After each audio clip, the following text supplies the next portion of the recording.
আমরা সর্বময় চাই আমার সন্তানদের রেজাল্ট ভালো হোক, হ্যাঁ, এটা তো খুব স্বাভাবিক চাওয়া। কিন্তু এই ভালো রেজাল্ট চাওয়ার চাপটা কি বাচ্চার মানসিক বিকাশে বাধা দেয় কিনা? আসলে এই চাপ তো প্রত্যেকটা জিনিসের জন্য দরকার। হ্যাঁ, জি। একটা হলো চাপ আমাদেরকে সামনে আগাতে সাহায্য করে। জি জি চাপ না থাকলে আমরা অলস হয়ে যাই। হ্যাঁ, যে চাপ নাই কিছু নাই। তো চাপ একটা মানে প্রয়োজনীয় জিনিস, আর বেশি হয়ে গেলে এটা আবার মানে মানসিক স্বাস্থ্যে অসুবিধা করে। তো বাচ্চার জন্য মূলত যেটা করতে হয় যে তাকে ওই সে কী করবে মূলত স্বাবলম্বী করার জন্য আমাদেরকে প্রথম ফোকাস থাকতে হবে।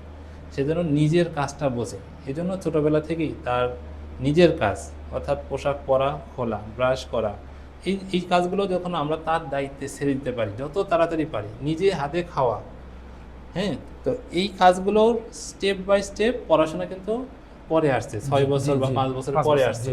5 বছর আগে যদি তাকে আমি স্বাবলম্বী করি, হ্যাঁ, সে তার নিজের প্রয়োজন বোঝাতে পারে, সে কেন তার দরকার বলতে পারে, তাহলে কিন্তু সে পড়াশোনা কেন করতে হবে, আমরা তো বুঝাচ্ছি তোমাকে ভালো রেজাল্ট করতে হবে, বড় মানুষ হতে হবে, এটা গ্রহণ করতে পারে। কিন্তু যখন আমি তাকে খাওয়ার একটু কথা বলি, যে বাচ্চা আসছে হলো পড়াশোনা স্কুলে কমপ্লেন, তো সে এখন পর্যন্ত 8 বছর বা 9 বছর বয়স, তাকে মোবাইল দিয়ে টিভি দেখে বা তুলে খাওয়াতে হয়, অর্থাৎ খাওয়ার গুরুত্ব তার নাই, তাকে যে খেতে হবে এই ফিলিংসটাই তার নাই, নিজে মানে অন্য খাওয়াই না দিলে সে আর খায় না। তো এখন তাহলে পড়াশোনা কেন করবে সে?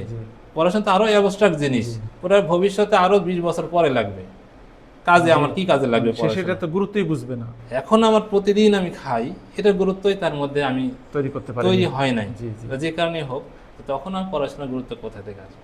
আমরা বলি যে আগে প্রাইমারি নিডগুলো, তার লজ্জা শরম, পোশাক পরে থাকতে লাগবে, কতটুকু পোশাক তার থাকতে হবে, মানে এটার গুরুত্ব তো তার মধ্যে নিয়ে আসতে হবে, যে আমাকে পোশাক খোলা যাবে না, এই আঙ্কেলের সামনে আমার পোশাক খোলা যাবে না।